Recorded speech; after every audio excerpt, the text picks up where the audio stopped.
All right, so back here on the 1978 Toyota pickup, and got all the boxing and plating done. So that's the big old top cap that's covering up everything. So tied it in to that big old chunk of flat bar on the side. Got it all tied in over here as well. And then all these pieces on the inside, those are all boxed in. And then hit everything with the grinder just real rough. I just wanted to get these sharp edges off of here. So, you know, it's annoying whenever you're working on something and you just bump into a thing and catch like a sharp edge and cut yourself. So like, you know, right here where this cut edge is, like if you just like slid your hand across it, you're gonna get a little cut, which is more annoying than anything else. I have to like stop working to clean it out and get a band-aid and all that annoying crap. So just got all those edges knocked down.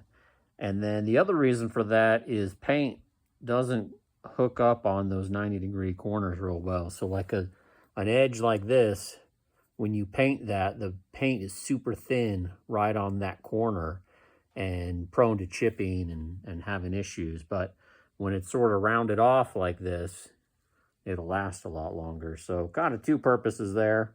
But as far as like grinding that flush to get it all purty, like I sure as hell ain't doing that. So, you know, all these old ass, you know, slaggy, bubbly, yucky welds that are all over this thing, like the hell I'm going to go through and clean all that up.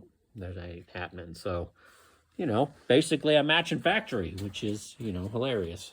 So also boxed in these pieces here. So I did avoid a potential mistake. So, you know, the bolt has to come through here.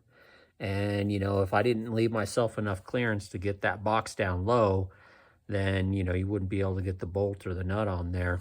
So if I were to try to have that box sitting on this top edge of this piece here, I wouldn't have had clearance in order to get a nut or a washer on there. And so by recessing it down inside of this other section here, you got plenty of clearance. Tied it into the frame on the side and boxed all the way around. Same thing on the bottom. You know, I got the box done on the bottom as well. What I had to do is, you can see a little bit here where this sort of like kicks up and it's sort of swooping up at an angle. This one was doing the same thing, so it sort of swooped up a little bit. And so I had to grind that flush in order to make that easier. So that took a little bit of time to like get that little fin that was on the edge here. Same thing on the bottom.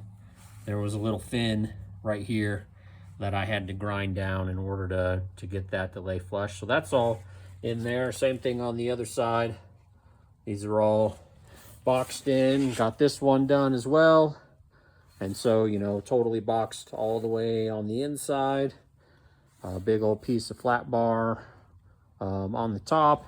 And then, like I was saying before, in order to get more structure on these panhard bar brackets, I ran the bar all the way up next to them, so I was able to get this edge of the panhard bar with some weld on it as well, because like I mentioned, this inner part of the frame is thin.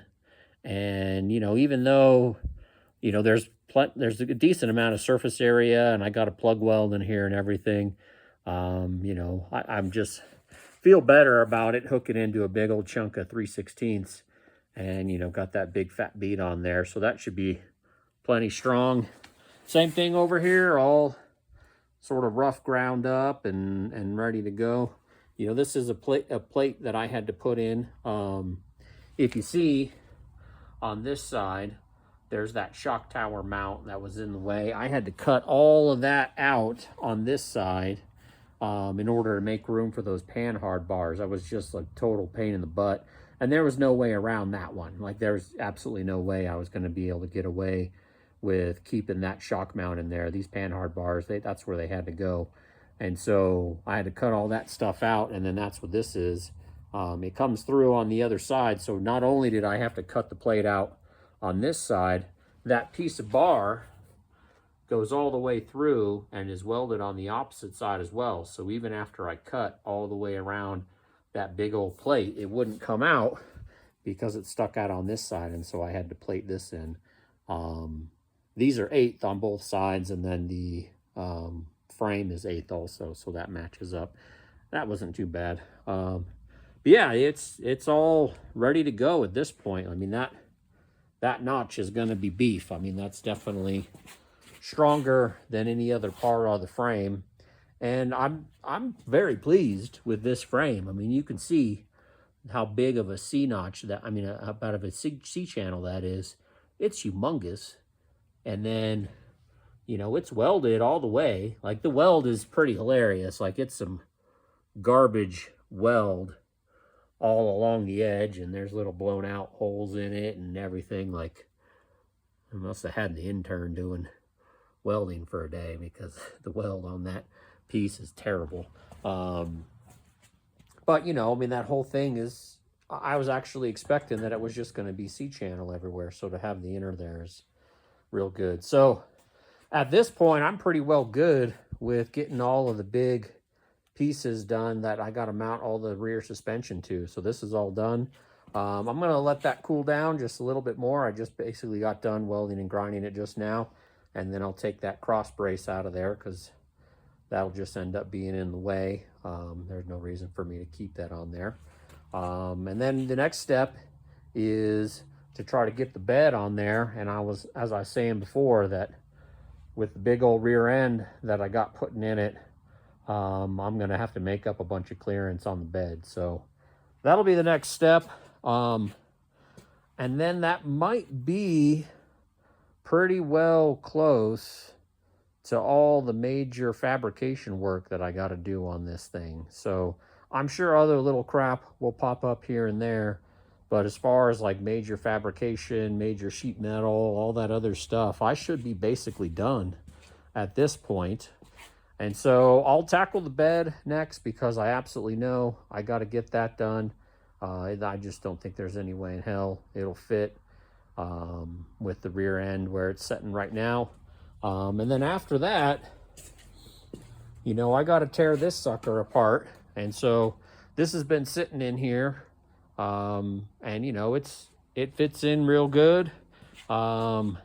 Pleased with where everything's at. But, you know, this engine had some sand in it. So when I took, you know, the intake and turbos and everything off, there was like grit and sand and debris inside of it. And so I really, really am not going to start this engine. There's no chance I'm starting this engine without taking the heads off, because I can just about guarantee there's some yuck somewhere in there. Like the fact that there was sand in the intake and sand inside of the turbos, even like I even had like inside the turbo where it has the air inlet, there was sand in there. And so I sent those off to get rebuilt, because, you know, who knows, you know, what was going on with those. One of them was really crunchy when I was trying to spin it, so it was probably wasted.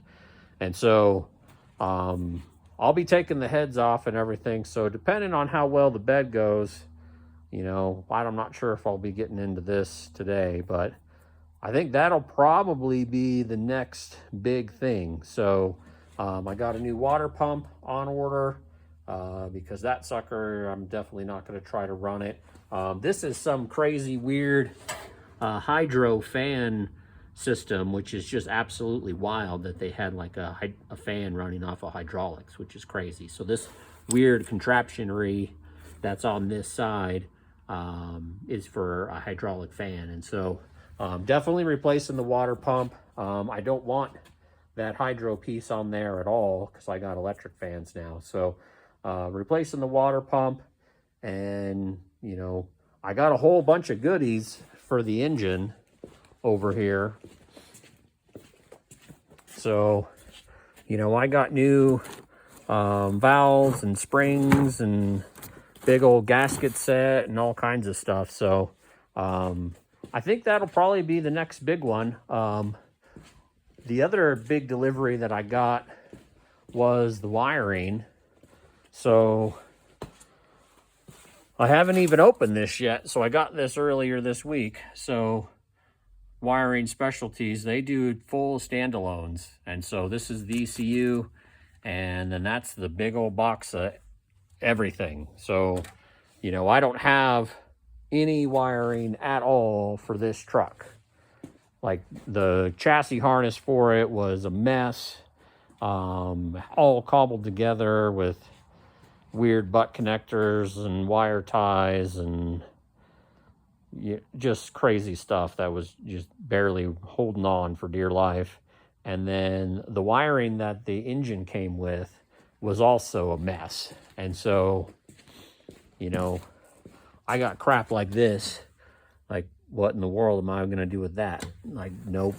And, you know, there's weird tears in it, and like this bundle, there's no way. Like, I would be forever messing around with what in the world does this stuff go to, and so many wires that are cut, like all this stuff here, cut. Like, I have no idea. Like, that would just be a nightmare to try to get that thing in any semblance of working. I mean, it is all over the place with just random wires that are cut and connectors that are broken, and screw that. Like, that would take forever to diagnose the gremlins involved with that nonsense. So certainly not going to be dealing with that. The way that wiring kit is meant to be set up is it's supposed to like just be full on, like you can run it on an engine stand. So that'll be kind of the next big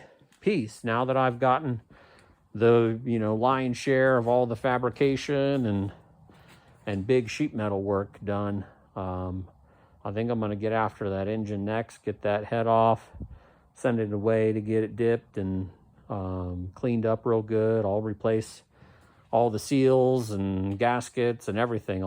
I got pulley sets and everything that I'll just, you know, basically do all the maintenance on it. Who knows what sort of state that thing's in. And there's no way I'm going to be trusting basically anything on it. So I'll be taking it all apart, but that'll be kind of the next big thing. Bunch of mechanical work, which will be fun. That is assuming that I'll get the bed squared away this weekend. So, all right, well, I'll get after that, and I'll catch you on the next one. Thanks.